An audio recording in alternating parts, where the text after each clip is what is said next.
Doctor Patil, Rana Patil मंत्री असताना हा जिल्हा जेव्हा केंद्र सरकारनं दरिद्री जिल्ह्याची, मागासलेल्या जिल्ह्याची यादी जाहीर केली, त्यावेळेस अख्ख्या देशात 3 नंबरचा दरिद्री जिल्हा म्हणून कुणाचं नाव येतंय?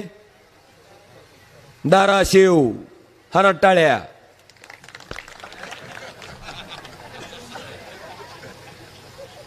कशी मारायची झक. दरिद्री आला म्हणून टाळ्या वाजवतो का रे?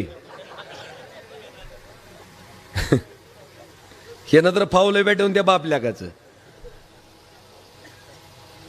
45 वर्ष मंत्री राहून जिल्हा दरिद्री जिल्ह्याच्या यादीत अख्ख्या देशात 3ऱ्या नंबरला.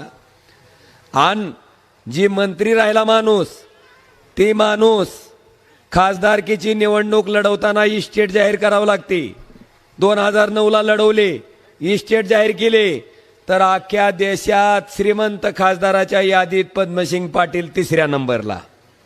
मग मला सांगा, मंत्री पदाचा उपयोग जिल्ह्याला झाला का डॉक्टर पाटलाच्या घराला झाला? डॉक्टर पाटलाच्या घराला.